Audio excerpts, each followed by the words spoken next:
Vous avez découvert en toute intimité Kaina qui faisait son bilan de sa courte expérience, certes, dans Les Princes et les Princesses de l'amour 7. Aujourd'hui, je vous propose de découvrir véritablement qui est Kaina, de découvrir son histoire de vie. Tu es très émue à chaque fois que tu parles de cette Ah oui, histoire de ouais, vie. Pourquoi? c'est difficile. Je suis très émue parce que j'ai pas pour habitude de montrer mes faiblesses ou de montrer une image de moi qui me victimise. En fait, j'ai plutôt l'habitude de montrer que tout va bien, que voilà, ma vie est super cool. Et c'est vrai que c'est une faiblesse en moi que de me livrer. J'ai du mal à le faire. Et d'ailleurs, je pense que là, même beaucoup de personnes qui me connaissent et d'amis proches de moi vont découvrir des choses que je leur ai jamais dit aujourd'hui. C'est ton vrai prénom, Kaina? Oui, c'est mon vrai prénom, Kaya. T'es née en 1999. C'est ça. C'est ça, t'as 20 ans. Oui, Et très rapidement, t'es placée en foyer. famille d'accueil. Famille d'accueil, pardon, C'est oui. ça. T'as combien de semaines ou de mois à ce moment-là? J'ai 2 mois. Donc, quand je suis placée en famille d'accueil, j'ai 2 mois. Donc, quasiment le début de ma vie, en fait. À peine née, on me retire de chez mes parents pour me placer dans une famille d'accueil. Pour quelle raison on te retire de tes parents? Alors, je rentrerai pas dans les détails pour pas salir mon père ou ma mère, ou voilà, parce que je sais que ça leur ferait pas plaisir, mais pour des soucis familiaux, mes parents n'étaient pas aptes à s'occuper de moi à ce moment-là de leur vie, je pense. Voilà, ils n'étaient pas aptes à s'occuper d'un bébé. Et l'État a considéré, après qu'il se soit passé quelque chose dans notre famille, au sein de notre foyer, a considéré qu'il fallait me retirer pour ma sécurité, pour mon bien, et me mettre en famille d'accueil. Voilà. Quels sont tes premiers souvenirs dans ta famille d'accueil, dans ta première famille d'accueil, parce que t'en as connu plusieurs? Oui. Alors, j'en ai connu 2, à ma grande chance, parce qu'il y a certaines personnes qui sont placées, qui changent tous les ans, et qui perdent leur repère à chaque fois, ou qui passent d'un foyer à un autre. Et ça, de ce côté-là, j'ai eu de la chance. Vraiment, j'avais une bonne étoile au-dessus de moi. C'est que ma première famille d'accueil dans laquelle je suis tombée, ça a été vraiment, je pense, la bénédiction de ma vie. Je ne pouvais pas tomber dans mieux que ces gens-là. Donc, c'était des personnes qui étaient déjà âgées, puisqu'ils avaient déjà la cinquantaine quand je suis arrivée chez eux. C'était des personnes d'origine espagnole, voilà, très familiales. Donc il y avait eux, que je considérais comme mes grands-parents, il y avait leurs parents, donc je vivais avec aussi leurs parents à eux, donc comme si c'était mes arrière-grands-parents. Et il y avait tous leurs petits-enfants, leurs enfants, donc en fait j'étais vraiment dans un cocon familial où j'avais l'impression d'être dans ma famille À partir de 2 mois à d'âge, partir hein. de 2 mois Et d'âge, jusqu'à quel âge t'es restée avec cette première famille d'accueil? jusqu'à mes 8 ans. Jusqu'à tes 8 ans. Je suis Tu, restée 8 ans chez elle. tu les considérais comment? Je l'ai considéré comme toute ma vie. Mes parents, mes grands-parents, mes confidents, mes meilleurs amis, tout, mon repère.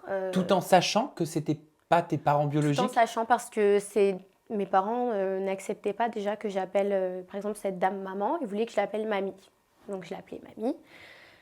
Et donc du coup, en l'appelant mamie, je savais pertinemment que c'était pas ma mère. Et puis je voyais aussi mes parents de temps en temps, bon, très peu, mais je les voyais quand même. Donc, et elle m'a bien expliqué, en toute honnêteté, tout ce qui s'était passé dans mon enfance, qui sont mes parents, qui sont...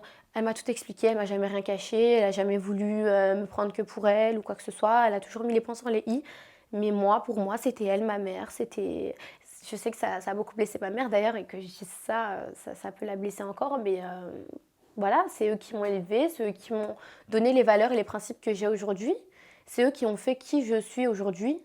Euh, j'ai tout appris avec eux, j'ai tout vécu avec eux, donc forcément, pour moi, c'est comme des parents, c'est même plus, enfin, c'était plus que ça, quoi.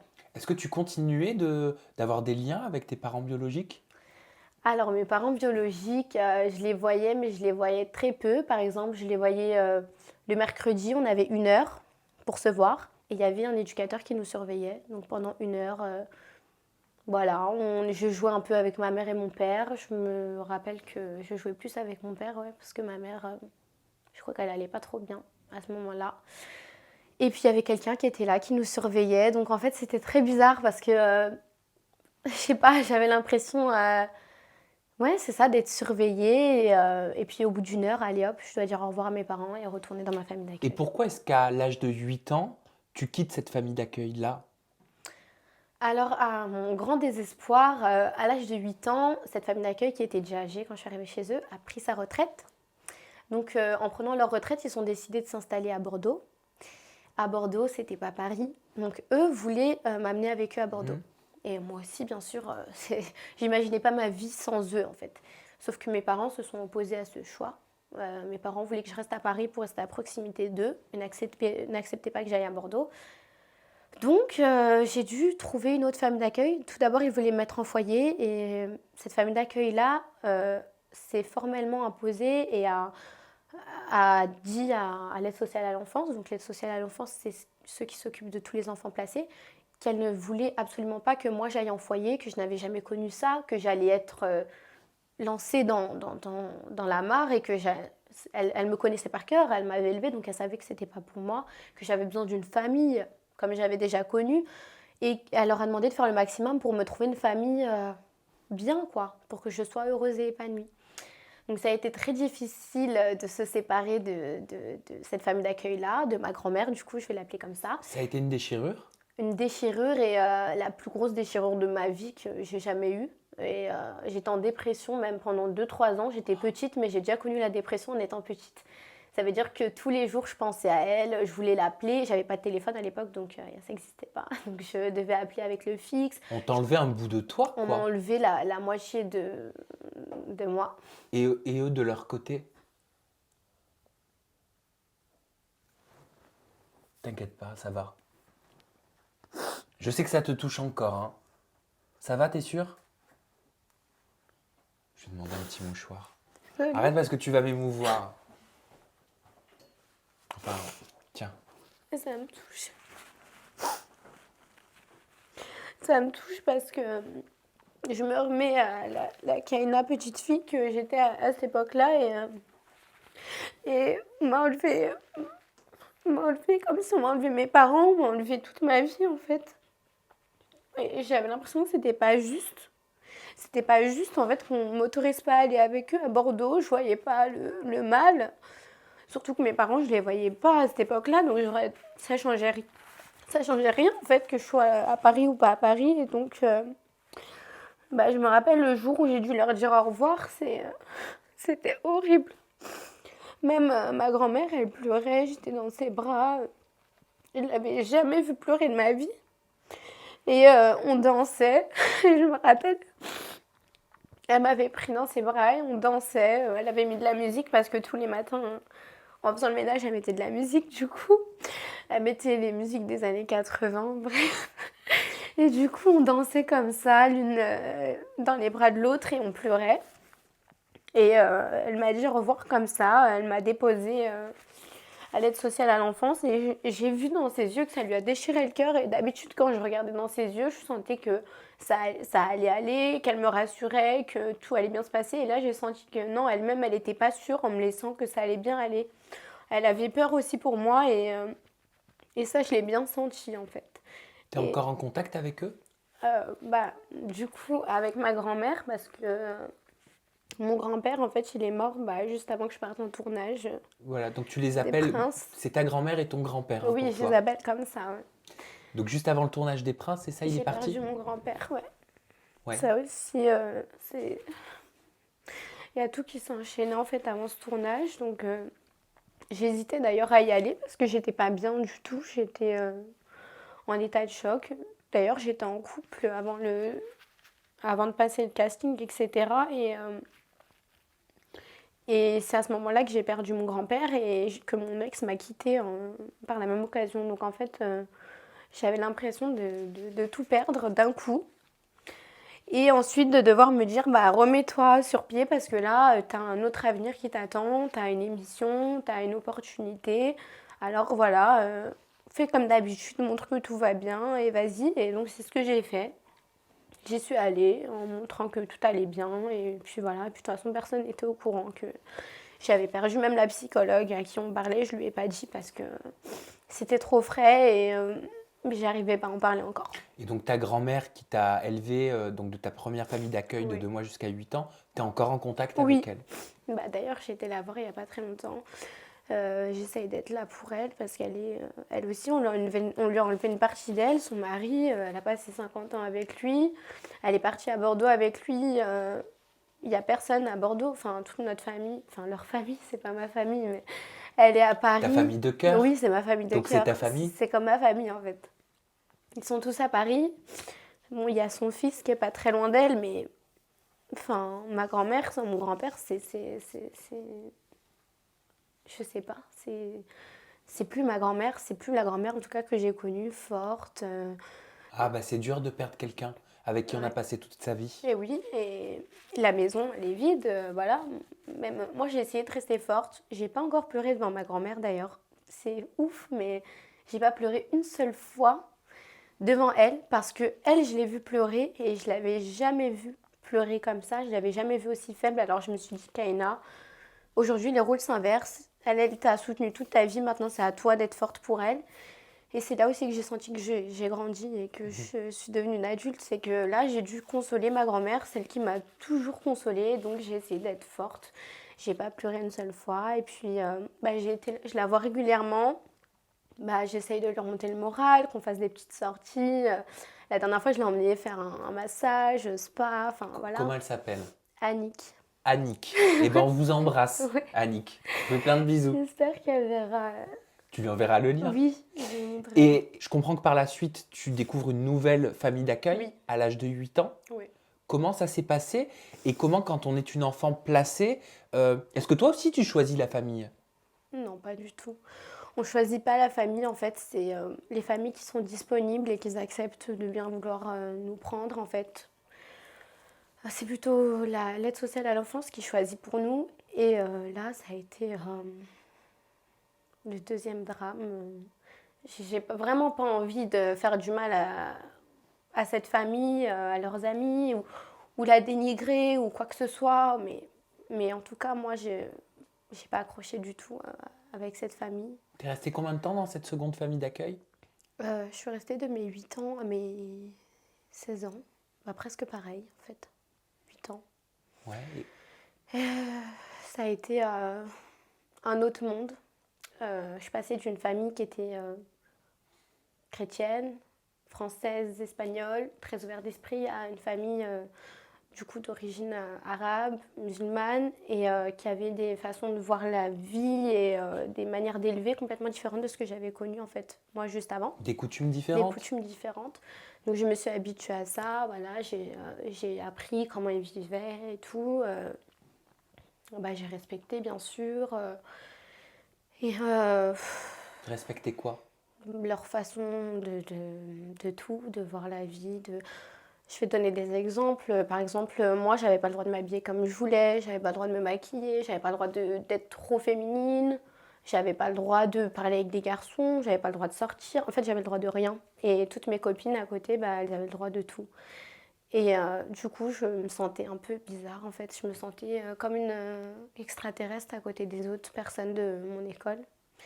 Et je suis passée de j'ai plein d'amis, tout le monde m'aime bien, à bah, je suis la meuf bizarre du collège en fait. Je suis la fille super chelou qui met toujours les mêmes vêtements, qui sort pas, qui a pas de petits copains. En fait, on m'a complètement changé ma personnalité à ce moment-là en fait. Dès que je suis passée chez cette famille et que j'ai commencé à aller au collège, ça a été les pires années de ma vie. T'étais malheureuse? J'étais très très très malheureuse en fait. J'étais tout le temps dans ma chambre et je lisais énormément de livres. Et d'ailleurs, j'écoutais beaucoup de musique, c'est ça qui m'a beaucoup remonté le moral. Et à chaque fois, je me disais, parce que je suis très croyante, je priais, je me disais un jour, j'aurai une vie magnifique, un jour, je serai libre, j'aurai mon appartement, je pourrai m'habiller comme je veux, un jour, ça ira mieux. Enfin, vraiment, j'étais au bout du rouleau, en fait. Tu es de quelle confession religieuse, toi, Kaina? En fait, je suis croyante, mais j'ai pas encore choisi, D'accord. je sais pas. Ah, tu n'as pas de religion encore? En fait, j'ai appris la religion chrétienne. Ouais. Mais t'es née avec une religion, peut-être? Bah, mon père est musulman, ouais, mais il pratique pas non plus. D'accord. Donc en fait, personne m'a appris la religion. personne m'a appris. Ma famille d'accueil n'a pas voulu m'apprendre, puisque c'est pas eux de me dire, pour pas froisser mes parents, c'est pas à eux de me dire d'être ça ou ça. Donc au final, comme j'ai été vouée à moi-même, personne ne m'a rien appris. Donc, même, j'ai des origines aussi arabes et j'ai jamais appris à parler arabe. Mon père, il parle pas du tout arabe, il m'a toujours parlé en français. Mon père, il est kabyle, donc kabyle, c'est un peu plus francisé, on va dire. C'est pas vraiment, c'est encore différent de arabe. Du coup, j'avais déjà aucun repère au niveau de mes origines. Moi, je pensais que j'étais française, je pensais que j'étais Mais oui, chrétienne. mais tu es française? Oui, je suis française, mais je savais pas que j'avais des origines, par exemple. Ah, tu connaissais pas tes origines? Non, je connaissais pas mes origines, je connaissais pas d'où venait mon prénom. Je savais pas qui j'étais en fait. Je connaissais pas ma famille, je connaissais mes parents, mais pas Et mes tantes, mes oncles, personne. comment tu t'es construite? Comment tu grandis? Comment on grandit quand on connaît pas qui on est? Au début, on s'associe aux personnes qui nous élèvent. Donc moi, je me suis associée à mes grands-parents de cœur. Et c'est pour ça que quand on m'a enlevée à eux, j'ai l'impression que j'étais personne en fait. Je ne savais plus qui j'étais, je ne savais plus où aller, dans quelle direction. Je ne savais plus qui j'allais devenir, comment j'allais faire en fait pour continuer carrément à vivre. Parce que moi, sans ma grand-mère, j'y arrivais pas. Je pensais qu'à elle, matin, midi, soir. À 16 ans, tu quittes cette seconde famille d'accueil, c'est ça? Pour quelle raison? En fait, mes parents ont souhaité me récupérer au bout de 16 ans. Parce que ça faisait 16 ans qu'ils voulaient me récupérer et que l'État ne voulait pas me rendre à mes parents. Donc ça a été 16 ans qui se sont entre guillemets battus pour me récupérer. Mais au bout de 16 ans, l'État a bien voulu leur accorder mon retour. Donc ils m'ont posé la question. Une première fois, j'ai refusé parce que j'étais pas prête. Et une deuxième fois, en fait, ça n'a pas vraiment... ça va peut-être leur faire mal, mais j'ai voulu aller chez eux parce qu'en fait, je me suis dit, ok, dans cette famille d'accueil, je me sens pas bien. Si je reste, je vais devenir, je sais pas, rien en fait. Je commençais à m'effondrer. Plus les années passaient, plus j'étais malheureuse en fait. Et je voyais pas le bout du trou noir en fait. Je me disais, mais c'est quand que je vais être heureuse? Et dans cette famille, je voyais pas le bout. Donc je me suis dit, ok, peut-être qu'avec mes parents, j'aurais plus de liberté. Peut-être que je pourrais commencer une nouvelle vie. Mais d'un autre côté, j'avais peur de retourner. Je voulais pas. J'avais pas de lien en fait. J'ai jamais eu vraiment, j'ai jamais vécu avec eux, j'ai jamais créé de liens et c'est pas à 16 ans qu'on crée des liens, c'est trop tard en fait. Toute ma vie elle est déjà passée, mon éducation elle est faite. Donc du coup c'est un peu malgré moi que j'ai accepté de retourner chez mes parents pour pouvoir échapper à ce malheur en fait que j'avais dans l'autre famille d'accueil. Et du coup je suis retournée chez eux et puis là ça a été pareil. Pareil, ça s'est mal passé. On n'a pas réussi à se comprendre. Mon père m'a fait beaucoup de mal, même si je lui en veux pas et que voilà, je sais qu'il travaille sur lui tous les jours et il essaye d'évoluer, mais en fait, clairement, j'ai lâché mes études. Moi qui étais très forte à l'école, j'arrivais plus à me concentrer. T'as arrêté en quelle classe? J'ai arrêté quand même, au bac. Ouais, c'est ça, au bac. Mais j'y allais, mais je savais même pas pourquoi j'y allais à l'école. Parce qu'en vrai, quand je rentrais chez moi, je voyais pas le bout du tunnel et j'arrivais pas à me concentrer, j'arrivais pas à imaginer l'avenir, j'arrivais à rien en fait. À chaque fois que j'avais envie de faire quelque chose, par exemple, j'étais intéressée par l'esthétique, je disais à mes parents, oh, j'ai envie de faire ça, et puis j'avais jamais d'encouragement. Mon père, il était jamais content, enfin, il trouvait toujours le moyen de dire que c'était pas bien ce que je voulais faire. Donc au final, je savais plus quoi faire. Donc je me suis dit, bon, puisque tout ce que je fais, c'est mal, je commence à choisir ce que moi j'ai envie de faire. Et tant pis si je fais n'importe quoi, mais au moins j'apprendrai toute seule. En fait, j'ai compris que personne allait m'aider et personne allait être là pour moi. Voilà. Et aujourd'hui, tu vis où? Aujourd'hui, j'habite à Levallois-Perret, donc dans mon appartement, Toute seule? toute seule. Toute seule. Depuis que tu as 18 ans? J'habite seule depuis que j'ai 18 ans, mais il y a eu beaucoup de péripéties justement. Après, donc voilà, j'habitais chez mes parents, ça se passait pas très bien et je vais épargner les détails, mais voilà, un soir, mon père n'était pas vraiment dans son état normal et il m'a demandé de partir de la maison sans raison. Et je me suis dit, bon, c'est pas grave, ça va passer, c'est encore une de ses colères, ne le prends pas au sérieux, prends sur toi. Et il y a un petit quelque chose en moi qui m'a dit, là, c'est le moment ou jamais. Tu t'en vas parce que ça peut plus continuer. Et j'ai vraiment pris au sérieux ce qu'il m'a dit. J'ai pris mes affaires et je suis partie. J'ai pris un train pour aller à Bordeaux. J'ai été chez mes grands-parents. Je leur ai raconté. Ma grand-mère, du coup, elle m'a hébergée chez elle, là-bas à Bordeaux. Elle m'a aidée à trouver un petit travail. Donc j'ai habité chez eux, j'ai commencé à travailler un petit peu. Ensuite, j'ai pris un appartement aussi à Bordeaux, mais c'était pas vraiment un appartement, c'était une chambre chez quelqu'un. Mais j'avais ce besoin d'indépendance en fait. J'en avais marre. À chaque fois dans ma vie, j'ai eu l'impression d'être emprisonnée quelque part et de pas pouvoir sortir et de pas décider ce que je veux faire. Donc il y a eu un moment où j'ai eu envie de liberté totale en fait. Du coup, voilà, j'étais dans mon appartement à Bordeaux, j'allais au travail, mais j'étais toujours pas heureuse en fait. J'avais envie de retourner à Paris, j'avais mes amis à Paris. Je me sentais pareil, enfermée dans Bordeaux, malgré qu'il y avait mes grands-parents, que j'étais super heureuse. Mais je me sentais encore enfermée en fait. Donc j'ai encore voulu partir. Et d'ailleurs, j'ai un peu blessé ma grand-mère parce que du coup, elle m'avait aidée à construire ça. Et moi, je devais lui annoncer que finalement, je lâchais le travail, je lâchais l'appartement et je retournais à Paris sans savoir ce que j'allais faire à Paris. Ça a été dur pour elle d'accepter ce choix. Et du coup, je l'ai fait quand même.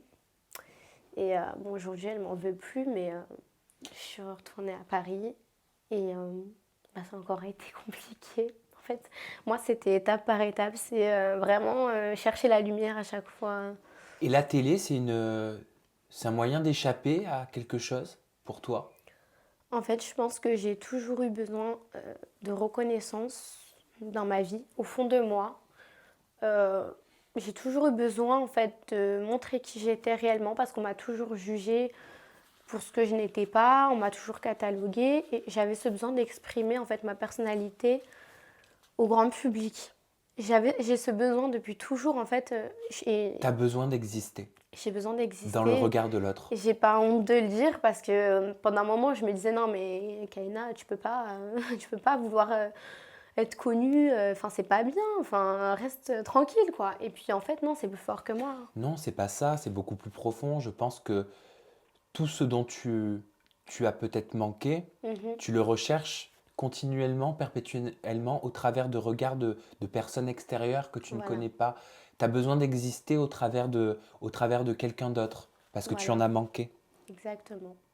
Et c'est ce qui a fait que je me suis créé une image qui n'était pas vraiment moi en fait. Un peu sulfureuse, tout ça. Voilà. C'est vraiment à l'inverse de moi, mais on m'a tellement dit que j'étais ça que j'ai fini par dire bon écoute, puisque dans tous les cas quand je suis moi-même, on continue à me dire que je suis pas moi et que je suis ça, bah, je vais l'être. Et puis comme ça, au moins, on le dira pour des bonnes raisons. Par contre, tu as conscience de tout, Oui. hein?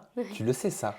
Oui, T'es- c'est ce qui est fou, c'est que j'ai été suivie par des psychologues quand j'étais plus petite, mais j'ai toujours eu conscience de tout et Tu même sembles très lucide. oui, même ma grand-mère me l'a toujours dit, pour tout ce que tu as vécu, tu as une force de caractère, c'est pour ça que tu t'en sortiras, c'est que tu es vraiment, voilà, tu as un don, c'est que tu es intelligente et que tu te rends compte de tout et que tu es forte et que tu supportes tout ça et qu'il n'y a pas beaucoup de gens qui le supporteraient. Et donc j'ai toujours gardé cette phrase dans ma tête et bah, pour me rappeler quand même que j'avais quand même des qualités et que j'étais pas que ce que les gens me disent que je suis, soit une escorte ou soit je sais pas tout ce qui leur passe par la tête. Mais en tout cas, voilà, très peu de personnes me connaissent bah, réellement au final, hein. Très très peu. Je pense que il y a peut-être 3 personnes. Moi, je les compte sur le doigt de la main. Et à ma grand-mère et 2 amis qui ont compté dans ma vie, c'est tout.